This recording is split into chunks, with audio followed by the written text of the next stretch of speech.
Hola, ¿cómo están? Bienvenidas, bienvenidos a un nuevo capítulo de Influyentes acá en CNN Chile. ¿Qué une y qué separa a la ultraderecha y sus votantes en el mundo, en Latinoamérica y en Chile? Esa pregunta la contestaremos con Cristóbal Rovira, académico de la Universidad Católica y uno de los mayores expertos en la materia. Y luego conversaremos de corrupción y probidad con María Jaraquemada, miembro del Consejo para la Transparencia y también presidenta justamente del Consejo para la Probidad. Parte entonces Influyentes. Cristóbal, muy bienvenido a nuestro programa. Muchas gracias por la invitación, Paula. Bueno, como decía en la introducción, tú eres un académico, uno de los mayores expertos en el mundo en el estudio de la ultraderecha. Quisiera partir preguntándote cuál es la definición que podría englobar a todos estos distintos liderazgos que, como decía, tienen diferencias entre Europa, Estados Unidos y también Latinoamérica. Mira, yo creo que aquí el punto de partida para entender esto es hacer la distinción entre dos tipos de derecha. Una que vamos a llamar la derecha convencional y otra que vamos a llamar las ultraderechas. Y para hacer la distinción entre estos dos campos, a nivel académico generalmente recurrimos a dos criterios. El primer criterio es que si un actor defiende posturas que son de derecha, pero sumamente radicales, vamos a pensar de que no es de derecha convencional, sino que es más bien de ultraderecha. Pero existe un segundo criterio que es tanto más importante que el anterior y es la relación con el sistema democrático. Lo propio de las derechas convencionales es que están a favor de la democracia liberal y por lo tanto respetan esas reglas del juego. ¿Qué es lo que pasa en cambio con las ultraderechas que mantienen una relación conflictiva y ambivalente hacia el sistema democrático y eso es justamente la que los posiciona en otro arco político? Pensemos en el caso de Chile, Sebastián Piñera que falleció hace poco, inclusive hoy en día sus oponentes dicen es un demócrata y fue un demócrata, por lo tanto es un exponente de esa derecha convencional que lo diferencia, por ejemplo, de quién sería una ultraderecha. Claro, y eso sería hoy día Chile Vamos, ¿no? Una derecha convencional o tradicional. Ahora, ¿qué características tienen los votantes de la ultraderecha? Veamos una visión general, ¿no? Porque hay una versión de la ultraderecha en Europa, encabezada por Víctor Orbán, pero que tiene también otros liderazgos. Y, por supuesto, la figura más importante hoy día es Donald Trump, con una influencia en todo el mundo. Mira, hacer una generalización global es complejo siempre porque nos vamos a encontrar particularidades de cada país, ¿no? Por ejemplo, en Europa sabemos que en general una de las variables que más influya en votar por la ultraderecha tiene que ver con posturas xenófobas. Y aquellos votantes que están en contra de los inmigrantes tienden a favorecer mucho más a actores de ultraderecha, lo cual no necesariamente sucede en el contexto latinoamericano. Si tratamos de general en términos amplios entre Europa, América Latina y Estados Unidos, vamos a encontrar, no obstante, algunas variables comunes. En general, hay pequeñas excepciones, pero en general el votante de ultraderecha tiende a ser mucho más masculino que femenino. Y lo otro que nosotros también sabemos es que en general ese votante de ultraderecha tiende a tener posturas más bien autoritarias, a veces relacionado a preguntas respecto al régimen político propiamente tal, democracia o autoritarismo, pero sobre todo también respecto a la concepción, respecto a cómo tiene que funcionar la sociedad. Y el votante de ultraderecha tiende a pensar más bien de que necesitamos jerarquías muy claras que diferencien entre distintos segmentos de la ciudadanía, lo cual lo diferencia a otro tipo de votante. Tú acabas de hacer un estudio en la Universidad Católica y con distintas otras instituciones, un estudio que comparaba los votantes de ultraderecha en distintos países de América Latina, ¿no? Argentina, El Salvador, Chile, Argentina. ¿Qué es lo más importante que emerge como punto de unión de todos esos grupos que estudiaste y luego veamos las diferencias? Mira, partir por una cuestión general que yo creo que es muy interesante que sucede tanto en América Latina como en Europa, y es que si uno analiza la cantidad de personas que apoyan la ultraderecha, son segmentos que no son mayoritarios. En América Latina estamos hablando de alrededor de un 30% de la población, que es bastante, pero no es el 50%. En Europa, dependiendo de los países, estamos hablando 15, 20, 25% de la ciudadanía. Por lo tanto, no son las mayorías, son grupos minoritarios. Y en segundo lugar, ¿qué es lo que sabemos? Que vale tanto para Europa como para América Latina, que más del 50% de la población en general rechaza la ultraderecha, lo cual nos demuestra que este tipo de liderazgos y de partidos polarizan a la sociedad. Por un lado, generan adeptos, ese 25-30% que realmente los quieren, pero más de un 50% que mira con bastante temor la aparición de esas ultraderechas. Si es que ahora nosotros pensamos en el contexto latinoamericano en particular y respecto a las comunalidades, es muy interesante que los distintos países que nosotros revisamos, fundamentalmente Argentina, Brasil y Chile, a nivel sociodemográfico hay bastante diferencia. ¿A qué es lo que me refiero con esto? El votante de Milei, por dar un ejemplo, sabemos que es muy joven, pero el votante de Bolsonaro no es particularmente joven. Sabemos que, por dar un ejemplo, nivel socioeconómico, en Brasil las personas de nivel socioeconómico más bajo no tienden a votar a la ultraderecha, sino que más bien de nivel socioeconómico alto. En Chile, en general, se distribuye entre los distintos estratos sociales. Por lo tanto, si es que yo solo veo variables sociodemográficas, hay bastante diferencia en el votante de ultraderecha en América Latina. Ahora bien, si es que yo veo las variables ideológicas, vale decir cómo piensan esos votantes, yo encuentro comunalidades muy importantes. Se trata de personas que son muy conservadoras en posturas morales, son personas que por lo general tienden a estar a favor del libre mercado, demandar políticas de mano dura contra la delincuencia, tener actitudes antifeministas y respecto a la relación con el régimen político, en general tienden a tener posturas más bien autoritarias. Y vamos a hablar del antifeminismo, ¿no? Porque es uno de los rasgos que el estudio muestra que une, ¿no? O que tiene un factor común, pero con distinto grado de adhesión en los distintos países. Pero antes de eso, tú decías, Cristóbal, este es un grupo, en general tiene una adhesión que no es mayoritaria. ¿Qué explica entonces que pasen de ese 25% o 30% a mayoría que, como en el caso de Brasil con Bolsonaro, en el caso de Argentina con Milei, en el caso de Hungría con Víctor Orbán, y acá también, si pensamos en la segunda vuelta de José Antonio Kast, logran llegar a mucho más del 30%, y está pasando ahora también en que las encuestas muestran que se suma el voto de Kast, Kaiser, realmente a veces suman más que la candidata Evelyn Matei, que hoy día va primera en las encuestas. Aquí lo interesante es de que si uno que hace una comparación entre distintos contextos, las reglas institucionales importan mucho. En Europa, por lo general, con la salvedad de Francia, lo que tenemos son regímenes parlamentarios, donde las personas votan por partidos políticos. Recientes elecciones en Alemania, AfD, partido de ultraderecha, obtiene casi el 30% de los votos, no muy diferente del 30% que observamos en Chile. ¿Cuál es la gran diferencia? De que en Alemania todos los partidos dijeron, nosotros bajo ningún contexto vamos a formar una coalición con ese partido. Y de hecho tenemos una coalición entre un partido de derecha convencional, los cristianos demócratas, y la con un partido socialdemócrata.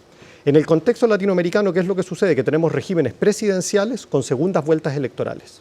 ¿Y qué es lo que sucede en ese contexto? De que tenemos candidatos de que logran pasar a la segunda vuelta de ultraderecha y los votantes se tienen que hacer la pregunta, ¿voto por ese candidato o por la alternativa? Y en las segundas vueltas electorales la gran mayoría de las personas votan por el mal menor. Vamos a Argentina. Milei en su primera vuelta electoral sacó un 30 y algo % de los votos y el contrincante era Massa, que era el ministro de Economía en un país con un 200% de inflación. Por lo tanto, muchos argentinos se hicieron la pregunta, ¿quiero votar por Milei? No necesariamente por todas las ideas que él propone, sino que más bien para castigar al incumbente. Y muchos argentinos terminaron votando por Milei por un hastío, por un sistema económico que no está rindiendo, lo cual no significa que ese 55% de personas que votó por Milei en segunda vuelta sean fervientes adherentes a todo el programa ideológico de Milei. O sea, no es un voto tan duro en ese sentido cuando llega a la mayoría. Es muy importante porque si uno piensa, por ejemplo, en el caso argentino, Cristóbal, hoy día, justamente que luego hay elecciones en la ciudad de Buenos Aires, hay ya una pugna directa entre el macrismo y el mileísmo, ¿no? ¿Qué pasa o cómo debiera tomar nota, vamos por parte de los partidos tradicionales, la derecha convencional, como dices tú, cuando se une a partidos de ultraderecha o apoya liderazgos de ultraderecha y le da en ese sentido el envión final para que sean electos o incluso hacer gobierno con ellos? La pregunta que tú haces es muy relevante porque la evidencia académica es bastante clara en demostrar de que en estricto rigor este 30%, 20% de votantes de ultraderecha no son nuevos. En todas las sociedades existen segmentos de la ciudadanía que tienen ideas de ultraderecha. Lo nuevo que tenemos hoy en día a nivel global es que tenemos actores políticos que le están hablando en ese lenguaje a esos votantes y que le están robando votantes que normalmente estaban anteriormente apoyando a la derecha convencional. Dicho de otra manera, para que un sistema democrático funcione de buena manera, necesitamos partidos de derecha convencional que respeten las reglas del juego democrático y que le hablen a esos votantes de derecha, pero que se diferencien de esa otra ultraderecha cuando la otra ultraderecha, y por eso es ultra, no respeta las reglas del juego democrático. ¿Por qué el tema de Argentina a mí me parece tan preocupante? Es porque lo que vimos es que tenemos un actor de ultraderecha, Milei, que hizo toda su campaña en contra de todo el sistema político, no solo claro, la casta era entera. Era entera. Y el macrismo se demoró menos de 24 horas en formar una coalición. La señal que se le está dando a los votantes, por lo tanto, es de normalización. ¿Y qué es lo que sabemos por la evidencia comparada? Es que cada vez que hay más normalización de las ideas de las ultraderechas, quienes terminan perdiendo son las derechas convencionales y terminan alimentando el espacio para que esas ultraderechas sigan creciendo. Claro, y esto finalmente es una pelea por la hegemonía dentro del sector. Ahora, tú decías, en general la ultraderecha lo que capta es votante que era de la derecha convencional. Pero hay todo un debate también en torno a que es culpa de la izquierda la emergencia de esta ultraderecha, en particular de lo que Donald Trump denomina la izquierda woke, ¿no? O la izquierda identitaria. Y en el caso de Donald Trump versus Kamala Harris y antes también versus Hillary Clinton, salió mucho a colación, Cristóbal, eso, ¿no? Que en el fondo el Partido Demócrata, la izquierda norteamericana, había dejado de lado al votante de la clase trabajadora, se había concentrado en causas que consideraban identitarias y por lo tanto le había abierto el campo, digamos, fértil para la ultraderecha. ¿Tiene culpa lo que se denomina woke de la ultraderecha? Yo creo que sí y no. Y yo creo que aquí nuevamente el tema de las generalizaciones es complejo. Estados Unidos, cada país es peculiar en cierto sentido, pero Estados Unidos es peculiar porque tiene un sistema electoral peculiar y tiene un bipartidismo, lo cual lo hace muy diferente de los contextos europeos o latinoamericanos que son multipartidistas. Si nosotros observamos el decaimiento de los partidos socialdemócratas en Europa, gran parte de la explicación de esto tiene que ver con un envejecimiento de la población. El clásico votante socialdemócrata que estaba sindicalizado se está muriendo. Y eso hace que ese votante histórico de alguna manera desaparece y explica el decaimiento. Simultáneamente vemos el ascenso de la derecha populista radical. Y un error común es que cuando uno ve las dos curvas, de que un partido cae y el otro crece, es decir, es obvio, este crece porque le roba votos al otro. Esa aritmética en Europa por lo general no funciona. La idea de que ese antiguo votante comunista se giró hacia la ultraderecha empíricamente son muy poquitas personas. El grueso del votante de ultraderecha en el contexto europeo y en el contexto latinoamericano en general proviene de personas que estaban votando a la derecha convencional y que terminan girando hacia la ultraderecha, de no votantes o en América Latina. Recordemos segundas vueltas electorales cuando tienes dos opciones y mucha gente termina cruzando hacia el otro lado porque es el mal menor. Entonces, insisto, generalizar esta idea de que lo que pasó es que las izquierdas se volvieron woke y eso hizo que se desvaciaran, yo creo que hay que ser bastante más cuidadoso. Ya. Entonces, en cierto sentido no. Ahora sí también es cierto de que en este proceso de transformación programática que hemos estado observando en el mundo de las izquierdas, hay algunas izquierdas, no todas, algunas de estas izquierdas que han promovido determinadas ideas que las alejan en cierto sentido de determinados segmentos de la ciudadanía, pero no olvidemos que así como hay una pugna en el campo de las derechas, también lo hay en los de las izquierdas. Y hoy en día tenemos mucha más competencia, lo vivimos en Chile, pero también en Europa, entre distintos partidos de izquierda, algunos que son más identitarios, otros que no, algunos que promueven determinadas políticas públicas y otros no.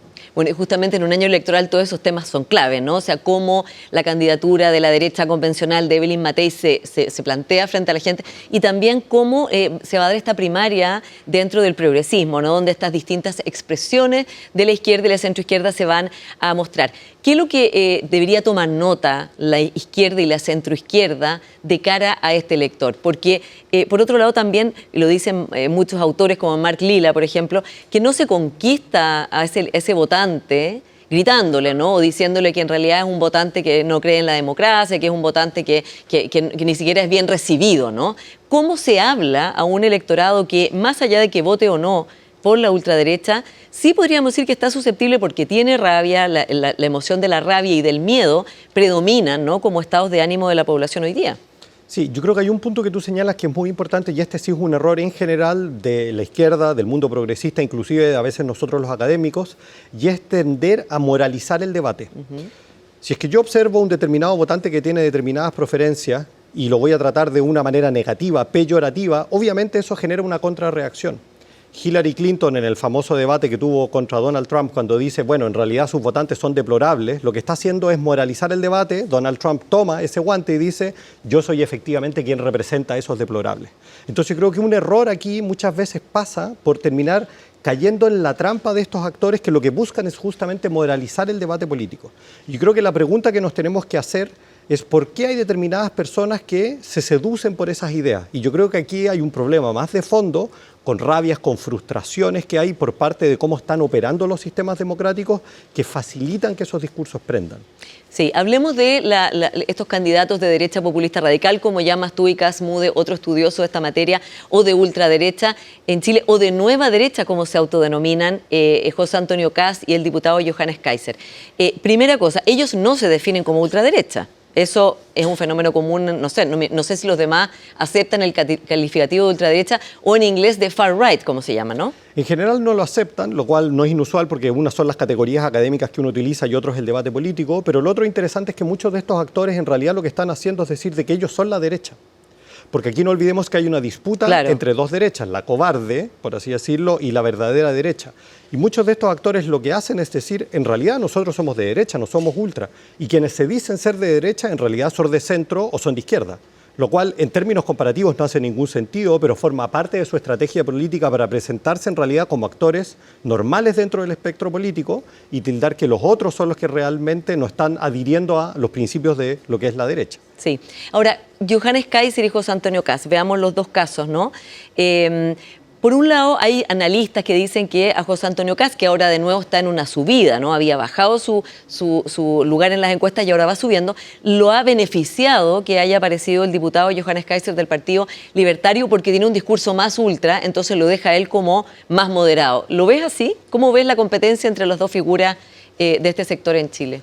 Yo creo que lo que está pasando en Chile es interesante desde un punto de vista académico porque si lo comparamos con el contexto europeo, donde el proceso de formación y evolución de estas ultraderechas ha sido un proceso muy gradual y lento. Francia, el caso emblemático con el Frente Nacional que surge en los años 80 obteniendo un 3-4% de los votos y que gradualmente empieza a crecer hasta llegar a lo que es hoy en día Marine Le Pen. Ese proceso duró en Francia 30 años, hasta que Marine Le Pen sea una seria candidata a ganar la presidencia de la República.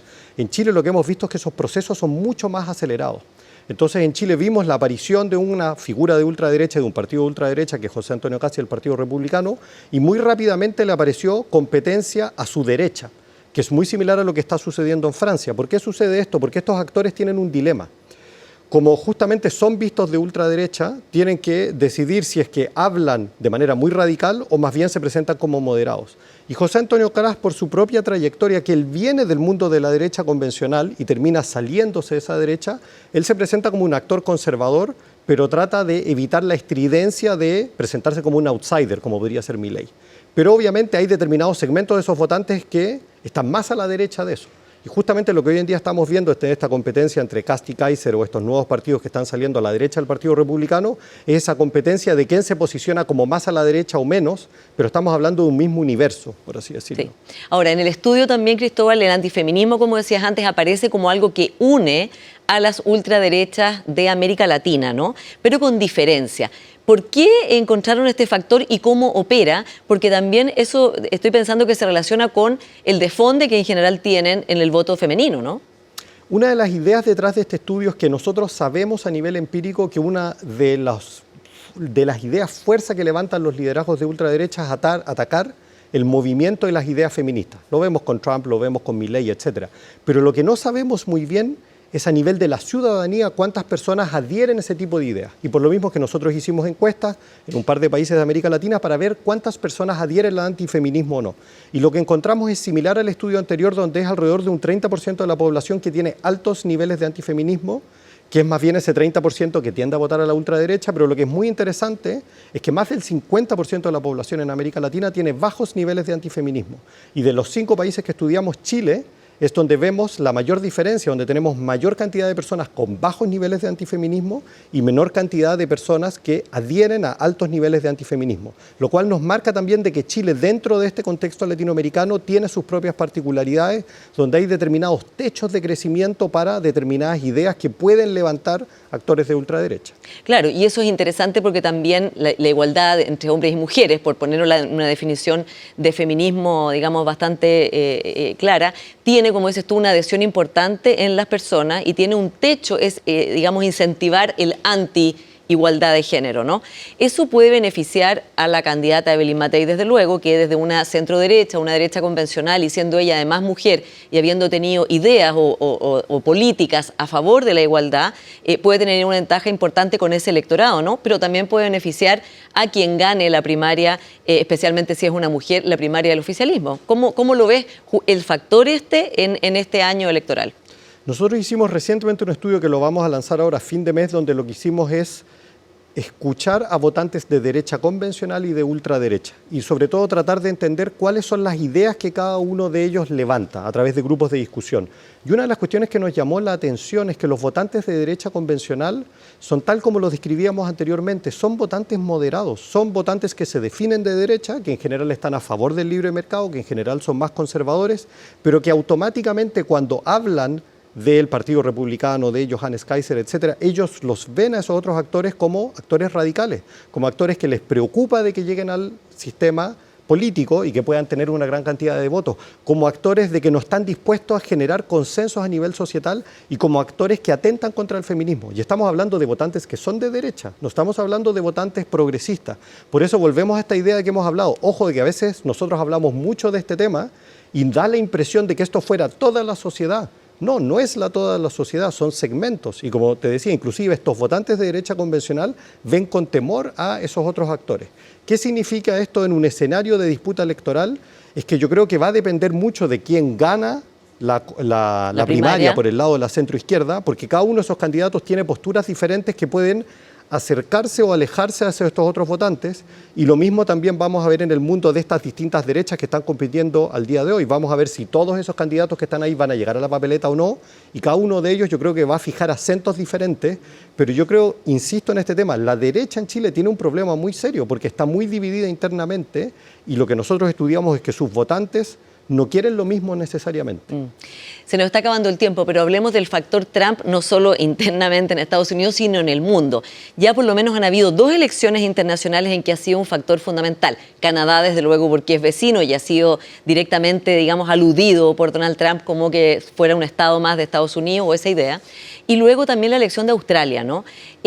¿Cómo las personas que se han asociado al trumpismo, porque han ido a reuniones con él, porque lo han alabado en redes sociales, porque han dicho, digamos, que están cerca de él, hoy día esas personas se pueden ver perjudicadas por el nivel de disrupción que ha tenido Donald Trump en el mundo y que en general las encuestas muestran que ni en Estados Unidos ha tenido, digamos, una gran adhesión ese nivel de disrupción, ni tampoco afuera? Mira, yo creo que es una pregunta empírica que la vamos a ver aquí en el caso de Chile, pero el raciocinio que tú haces hace mucho sentido. ¿Por qué? Porque muchos de estos actores generalmente dicen, no, yo no soy de ultraderecha, son otros, por dar un ejemplo, pero como dice el refrán, dime con quién andas y te diré quién eres, en el fondo. Y sabemos, por ejemplo, que estos actores no tienen problema en sacarse fotos con Milei, con Bolsonaro, etcétera, con otras figuras que son de ultraderecha, y eso puede terminar teniendo un impacto a nivel nacional, en el caso de Chile, pero en otras elecciones, como tú lo has dicho, porque aquí lo que vemos es que el votante con justa razón va a preguntarse si es que el modelo que usted quiere es aquel, y sabemos todas las consecuencias que eso tiene, explíqueme entonces por qué quiere eso.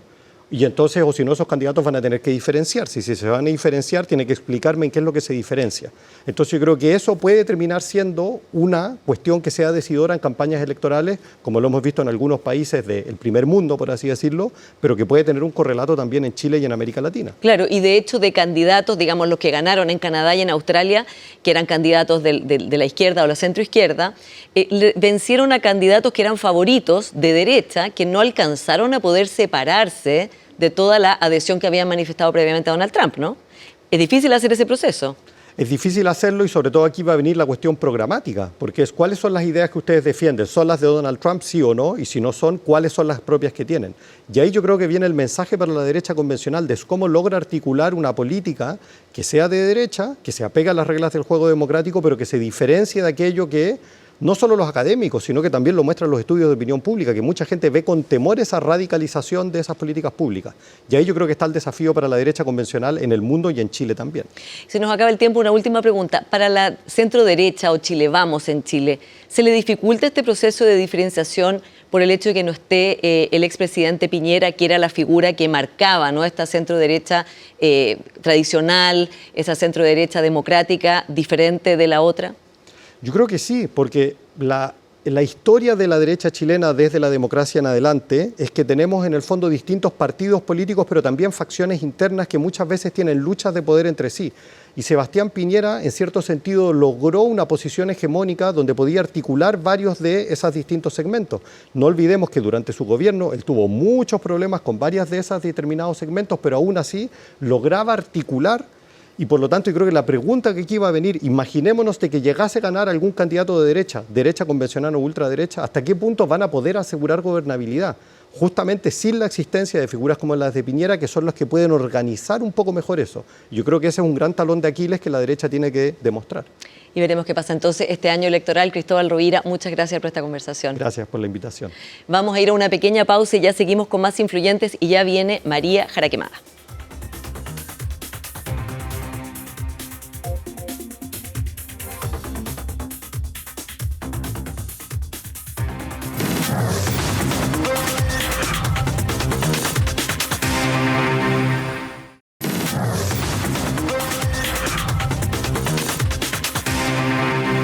Ya estamos de vuelta con nuestra siguiente invitada, María Jaraquemada, miembro del Consejo para la Transparencia, abogada experta y además fue presidenta de la Comisión para la Probidad que se creó después del caso Democracia Viva. Muy bienvenida, María. Muchas gracias, Paula. Gracias por la invitación. Bueno, vamos a partir hablando de Procultura, ¿no? El caso de la semana, y vamos a hablar de esto muchísimo tiempo con las filtraciones que se han dado a conocer de este caso. Tú te preguntabas, María, en una columna, ¿este es un nuevo tipo de financiamiento irregular de la política? Con lo que sabemos hoy día, y sabemos que este caso está siendo investigado, todavía no hay formalizaciones, pero con lo que conocemos de una investigación que ya lleva sus años, ¿cómo definirías la extensión de lo que estamos viendo acá en términos de corrupción y la posibilidad de financiamiento irregular de la política? A ver, muchas veces es difícil clasificar como la corrupción en si este caso es el más grande que hemos tenido. Todos los casos son muy diversos, tienen un impacto distinto.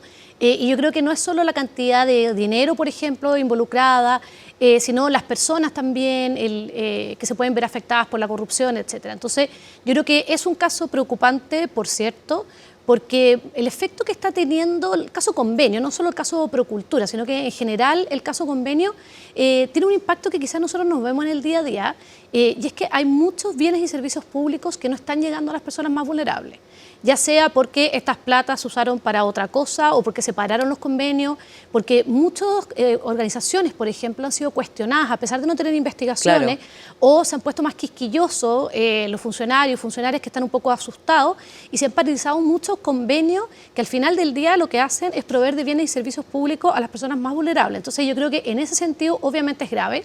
Y además podría haber en muchas de estas aristas, porque el caso Convenio, decía el fiscal anticorrupción, que hay alrededor de 130, 135 investigaciones abiertas. Por lo tanto, tenemos distintos modos o distintos tipos de corrupción. Y en algunos de ellos, efectivamente, hay recursos públicos involucrados que se pueden haber ido al bolsillo de personas o a otros fines, pero que no llegaron a esas personas más vulnerables. Entonces, yo creo que eso también le da cierta gravedad. Pero bueno, estamos recién sabiendo todavía muchas cosas. Yo creo que no todos los casos son iguales. Yo creo que hay algunos casos donde hasta el momento no se ha acreditado que alguien se haya como robado la plata, sino que simplemente eran personas apitutadas que se les dieron convenio para hacer cosas para las cuales no tenían la experiencia previa, como puede ser, por ejemplo, el caso Democracia Viva. Y hay otros casos, en el caso Procultura, yo creo que hay mucho todavía por saber, hay que demostrarlo todavía, hay que ver qué pasa con la investigación, pero al parecer tampoco es que se habrían robado la plata, sino que hicieron una bicicleta financiera que el minuto que le pararon el ingreso de los recursos hizo que la plata que tenían que gastarse en futuros proyectos se la gastaran en pagar lo que tenían que pagar el día de hoy, y lamentablemente obviamente esa plata tampoco llegó a esas personas más vulnerables. Vamos por parte, porque como dices, esto es un caso muy complejo que tiene muchas aristas, pero lo que ya conocemos hasta ahora es que la Fundación Procultura multiplicó por 10, digamos, sus recursos, digamos, de un año al otro, ¿no? De 300 millones de pesos a 3.000 millones de pesos y 1.600 millones en ese solo convenio con el gobierno regional de Santiago, de la región metropolitana, para el programa Quédate, que era para prevención del suicidio y salud mental. Ya eso da una primer pie de decir cómo es posible que una fundación, ¿no?, pueda, digamos, escalar a este nivel, y que además, al parecer, se le entregó mucho dinero muy rápido, ¿no?, sin controles. ¿Cómo pasa eso, María? Y es lo que la gente se pregunta también, cuando por otro lado ha habido muchas más, digamos, requisitos y problemas para muchas instituciones que, como decías tú, hacen el trabajo con la sociedad civil de manera impecable, no tienen ningún problema de corrupción y están hoy día con el agua al cuello porque justamente el Estado ha puesto mucho más controles?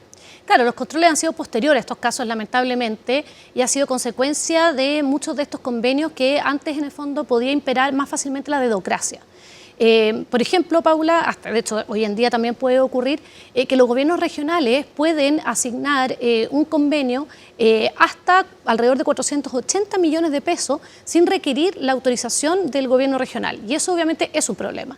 En la comisión que yo presidí, nosotros recomendamos, y de hecho las 46 propuestas que hicimos fueron unánimes, nosotros recomendamos que esa cifra se bajara a 500 UTM. Hoy en día son 7.000 a 500 UTM, pero que siempre, aunque no tuviera que pedir autorización, porque obviamente eso te aumenta en los plazos, te aumenta los tiempos, hablamos mucho de la permisología, nosotros queremos que el Estado sea eficiente, que llegue a tiempo, pero también requerimos ciertos controles. Entonces dijimos, aunque no tenga que pedir autorización, que siempre informe al Consejo Regional, porque el Consejo Regional lo que ejerce acá es una especie de control cruzado, claro, es un contrapeso y debiera hacerlo. Entonces es importante que siempre esté enterado y debieran haber muchas medidas de transparencia y de rendición de cuentas. Lamentablemente eso aún no se ha cambiado y eso todavía puede ocurrir. Obviamente hay mucho más ojos encima y muchas veces los casos de corrupción o las investigaciones para lo que sirven es para un desincentivo a futuras malas actuaciones, porque todos saben que ahora están mirando con lupa lo que hagan los gobiernos regionales, los municipios, incluso el gobierno central. Entonces yo creo que había discrecionalidad, había, y bueno, y la hay todavía, había manga para que tú efectivamente pudieras tener más dedocracia y pudieras escoger organizaciones las cuales tú las prefirieras por distintos motivos, por motivos de amistad, por motivos políticos o por motivos de que habías trabajado con ellas y tenías confianza antes. Pero yo creo que cuando son recursos públicos nosotros tenemos que tener algunos requisitos mínimos que le garantice a todas las personas que esas organizaciones tienen la trayectoria previa, van a hacer bien, hay controles, etcétera. Y eso ha cambiado. Efectivamente, con la ley de presupuesto del año pasado y de este año se han establecido cambios. La licitación y el concurso es la regla general, salvo para ciertas excepciones. No se pueden fraccionar los montos, tienen que haber garantías, cosa de que si falla una organización se pueda recurrir a esa garantía para recuperar los dineros públicos. Tienen que haber un control y una rendición de cuentas mucho más exhaustiva. Entonces, yo creo que eso ha cambiado, ha mejorado, pero lamentablemente vamos a estar reviviendo cosas del pasado cuando estas nuevas reglas no estaban, que nos van a estar decepcionando constantemente mientras las investigaciones sigan en curso. En ese sentido, justamente lo que tú decías de las gobernaciones, ¿no pone esto un problema respecto de las gobernaciones que se hicieron justamente para que hubiera descentralizar Chile, para que las regiones tuvieran más poder, tuvieran presupuesto, tuvieran autoridades electas, ¿no? Cuando vemos que esto, digamos, Procultura hizo convenios con muchas regiones distintas y vemos esto mismo, ¿no? Como una cantidad de plata exorbitante que se gasta para cosas que o no hacen sentido, o falta la plata, o todas juntas, ¿no?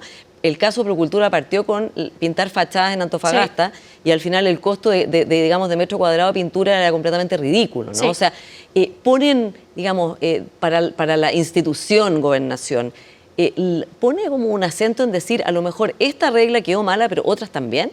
Lo que pasa es que yo creo que nosotros hemos tenido un problema con la descentralización en los gobiernos regionales. Yo creo que esto es lamentable porque en el estreno, por así decirlo, los gobiernos regionales estallan estos escándalos y obviamente pone en cuestión y en duda la descentralización por quienes siempre se han opuesto.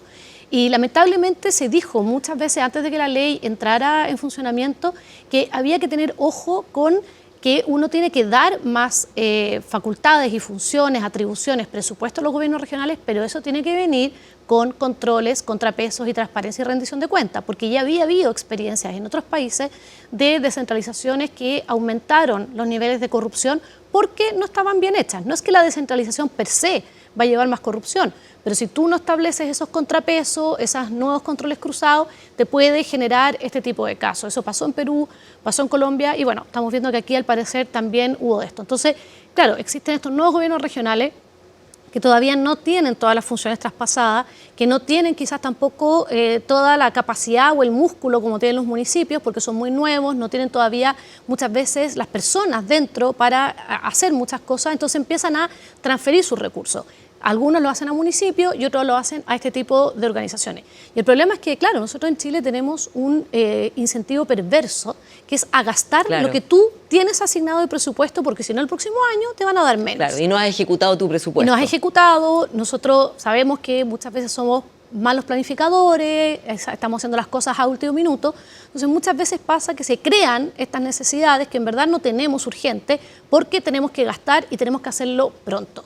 Entonces, eso obviamente es el caldo cultivo para que surjan estos casos. Hay que hacerlo rápido, hay que echar a mano a quien tenga más cerca o se acercan personas que huelen en el fondo el dinero fresco y empiezan a ofrecer servicios que quizás no son tan necesarios, donde quizás ellos no tienen la experiencia o donde, como se está investigando en algunos casos, el caso Manicure o el caso de Camila Policy, se arrendan fundaciones o se generan estas fundaciones por personas para postular proyectos que en verdad es para enriquecerse personalmente. Entonces, yo creo que efectivamente hay muchas aristas, la mayoría, no todos los casos son idénticos, no todos los casos son iguales, pero lo que tienen en común es eso, es muchos recursos que tienen que gastarse con mucha discrecionalidad, con pocos controles, con a veces no la transparencia y rendición de cuentas que nosotros quisiéramos, y eso va generando en el fondo que se produzcan estos casos. Ahora, tú decías, bueno, hay que esperar para ver si acá hubo o no financiamiento regular de la política, evidentemente que el Ministerio Público lo está investigando, pero lo que ya se sabe, que hasta ahora no ha sido por lo menos desmentido, por ejemplo, que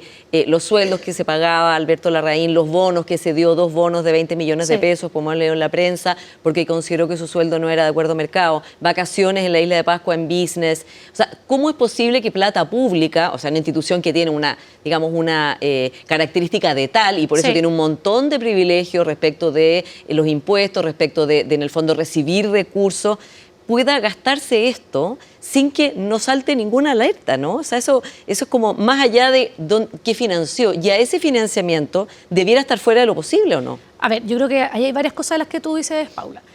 Lo primero es la transparencia y rendición de cuentas de la sociedad civil. Yo creo que ahí efectivamente hay que avanzar. Hay un estudio y una propuesta en esta materia que hizo Chile Transparente del año 2012.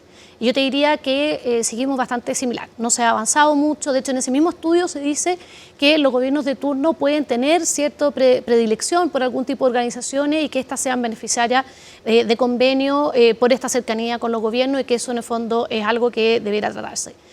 Hay varias organizaciones que han avanzado, por ejemplo, la Comunidad de Organizaciones Solidarias tiene la FECU Social, que voluntariamente hacen muchas organizaciones y ha aumentado el número de ellas que lo hacen post caso convenio. Entonces, hay varias que están trabajando en esto proactivamente y yo creo que la invitación es un poco a hacer eso y que también ojalá el Estado y los financistas privados como que se fijen en eso y por así decirlo premien un poco también esa actitud porque les da más garantías también.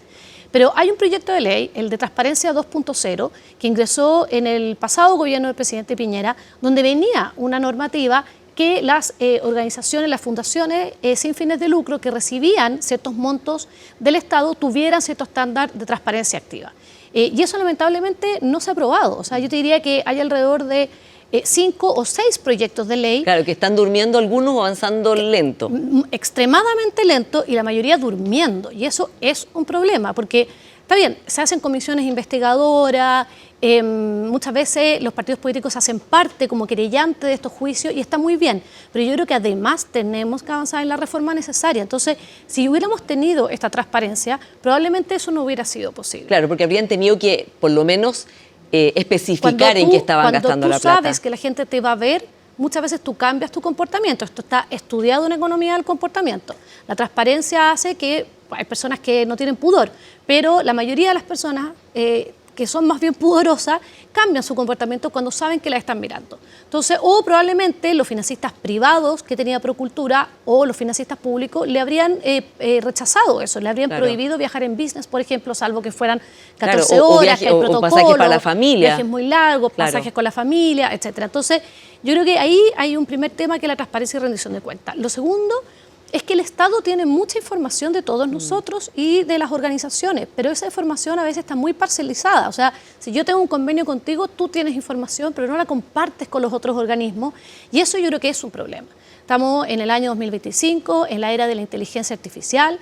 Yo creo que el Estado tiene que hacer un esfuerzo de modernizar los registros, que sean interoperables y que información que es muy útil para otros organismos que quieren contratar con la sociedad civil puedan saber cómo esa sociedad civil ha operado previamente, si ha tenido buen comportamiento o no, si ha tenido muchas rendiciones rechazadas, etcétera. Y yo creo que eso es importante. Entonces, también el Estado y los organismos públicos, que son los primeros que deben velar por el buen uso de los recursos públicos, tienen que hacer un mayor esfuerzo de investigación y de utilizar información que está disponible antes de firmar estos convenios.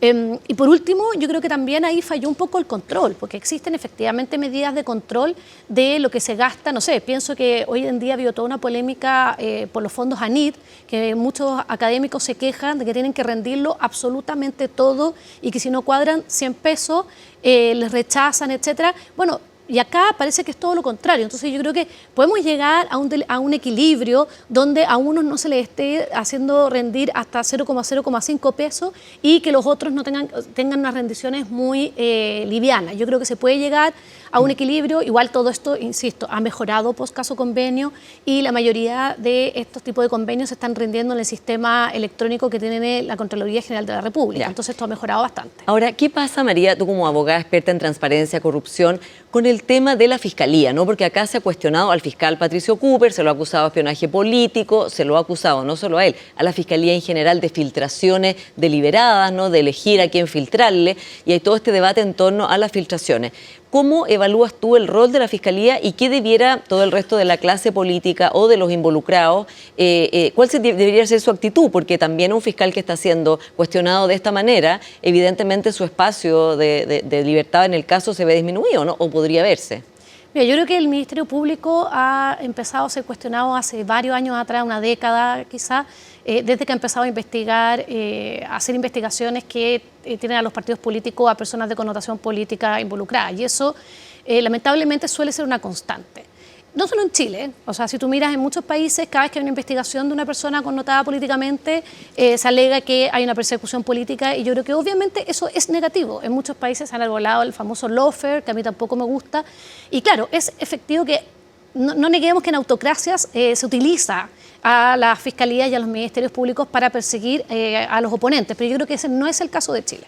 Yo creo que en Chile no hay perseguidos políticos. ¿No hay espionaje político? Es que la palabra espionaje, bueno, ha habido... O sea, digo, en este caso. En este caso, ha habido casos de espionaje, sí, donde de hecho hay un ministro destituido por eso, a periodistas, por ejemplo, y activistas.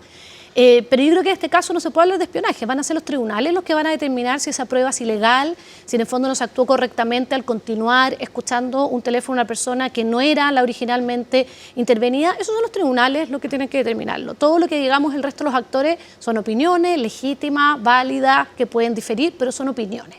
Yo creo que los únicos que pueden determinar eso son los tribunales. Pero efectivamente se cuestiona mucho al Ministerio Público, no solo en estos casos. Yo recuerdo también otro caso hace poco que se llevó a los tribunales al fiscal Armendáriz, claro, por ejemplo, también. Entonces, efectivamente, son casos complejos que se politizan muchas veces, pero yo creo que los partidos políticos y cuando una persona de carácter político está siendo investigada, tienen que ser extremadamente responsables con nuestra institucionalidad y tienen que esperar que sea la institucionalidad. Y acá en Chile hay debido proceso y tienen derecho a defensa para que efectivamente puedan ejercer las acciones cuando corresponde. Las filtraciones sí son preocupantes. Sí, eso te iba a preguntar, porque está todo, digamos, como si el problema fueran las filtraciones y hay, de hecho, una iniciativa legal para regularla, digamos, castigar más severamente a las personas que filtran. También una medida que se ha dicho que podría incluir a los periodistas, ¿no?, que están publicando estas filtraciones. Y eso, evidentemente, ha sido dicho por la Asociación Nacional de la Prensa y otras organizaciones, que podría ser muy complicado, ¿no? Porque también gracias a que la prensa publica esto, bueno, hemos conocido el caso Hermosilla, el caso Convenio, en fin, y este mismo caso. No, yo creo que la prensa es otro cuento. Obviamente la prensa también tiene que ser responsable y a veces hay temas de privacidad de las personas que tienen que respetar. Pienso en víctimas de delitos sexuales, por ejemplo, etcétera, que yo creo que a veces circulan algunas informaciones que nosotros no deberíamos de saber y hay una protección de las víctimas, etcétera. Pero yo creo que acá hay actores públicos y también los que participan de los procesos, porque no podemos saber quién está filtrando, al menos yo no sé quién está filtrando, y tengo entendido que de hecho estas grandes filtraciones del caso Procultura han comenzado ahora que muchas partes accedieron al expediente, entonces todo indica que podrían ser esas partes, pero en realidad yo no lo sé. Lo que sí sabemos es que hay un problema de control de la información. Hay un problema y yo creo que tienen que mejorarse los protocolos internos dentro de la Fiscalía, porque recuerdo, por ejemplo, cuando fue la denuncia del ex subsecretario Monsalve, que el propio Ministerio Público dijo que habían accedido como alrededor de 70 personas, incluso un practicante. Entonces, ¿cómo un practicante tiene como poder para ingresar a causas tan reservadas? Yo creo que hay sistemas que se pueden mejorar. Yo creo que tiene que hacer el Ministerio Público, quizás mirar experiencia comparada, algún ejemplo de cómo puede mantener un mayor control de efectivamente la información. ¿Por qué? Bueno, primero porque las filtraciones no son desinteresadas. Yo no sé cuál es el interés que tienen las distintas partes que la filtran y por lo tanto nosotros vemos pedazos de información. Y se va formando un juicio en la opinión pública de esos pedazos de información sin tener la película perfecta y obviamente eso puede afectar el derecho de defensa. Pero también yo pienso en futuros denunciantes. Si yo soy testigo de un hecho de corrupción de una persona de alta connotación pública, voy a querer denunciar para que después se sepa todo y verme envuelta de este modo. Se exponen muchos aspectos de la privacidad de las personas también cuando se te intervienen los teléfonos, las conversaciones telefónicas, etcétera. Entonces, yo creo que es tremendamente complejo. Incluso pensemos en testigos muchas veces. Entonces, que pueden correr riesgo, ¿no? Su vida, por ejemplo. Entonces yo creo que es extremadamente... Y vamos a desincentivar denuncias también en el futuro. Entonces, yo creo que es extremadamente complejo. Yo creo que tenemos que mejorar esto. Claro, uno dice, muchas veces se decía, no, las filtraciones son útiles porque si no, no pasaría nada.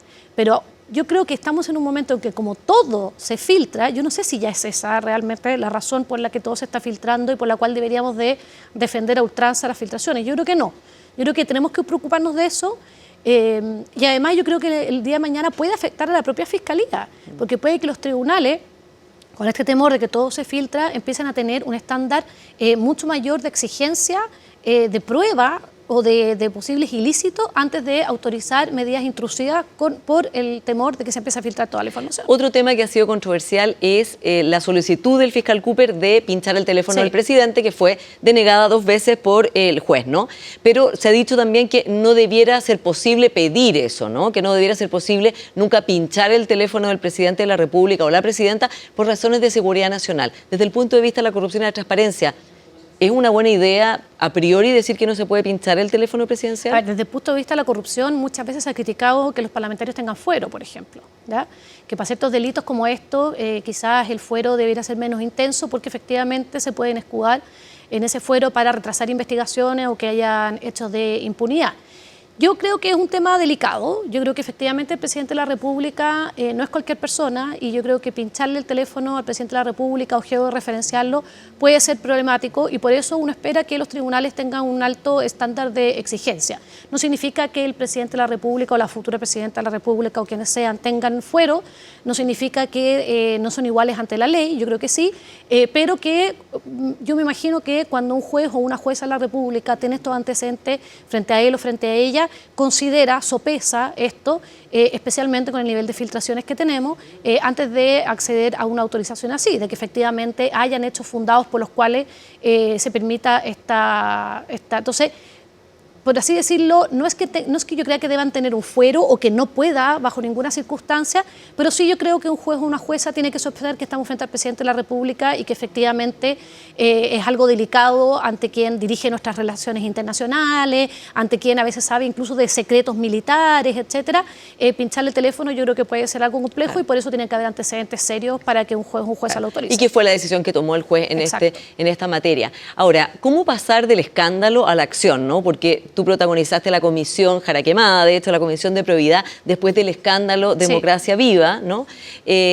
Ahora está el escándalo del caso Procultura. En el caso del trabajo que hiciste tú con los otros consejeros, fue toda una cantidad de medidas que se pidieron tomar, algunas se han tomado, otras no, y como decías tú, hay 5 proyectos de ley que se relacionan con prevenir situaciones como esta, que algunos duermen pacíficamente. Entonces, el momento del escándalo es como muy importante, muy intenso, muy urgente y luego pasa. ¿Qué es lo más relevante que el gobierno y el Parlamento debieran sacar del cajón y decir, no podemos seguir de caso en caso, ¿no? Porque además la fe pública se desgasta y pareciera que no avanzamos hacia ninguna parte para evitar que eso vuelva a pasar? Sí, yo creo que eso es triste ver cómo finalmente hay inacción, o sea, hay como muchas palabras, como que hay mucha indignación, pero no se pasa a la acción. Últimamente yo creo que hemos ralentizado un poco la agenda de integridad. No es que no haya pasado nada, se han aprobado proyectos importantes hace poco, hubo una reforma importante de la ley de compras públicas, hay una nueva ley, un estatuto nuevo de protección al denunciante, hay una nueva ley de crimen organizado, que yo creo que son cosas importantes. El proyecto de ley de lobby está avanzando, está la inteligencia financiera que ha tenido ahí sus caídas, pero avanza y yo creo que hay cosas que están pasando, ¿no? No es que no esté pasando nada, pero efectivamente de la Comisión Chile Transparente hizo una última evaluación en diciembre del año pasado y se había avanzado en un 50% aproximado de la agenda, que es una agenda muy focalizada, o sea, no estamos hablando como era la Comisión Engel, que tenía 240 propuestas en 5 áreas distintas. Acá el foco está muy puesto en las organizaciones de la sociedad civil y el Estado.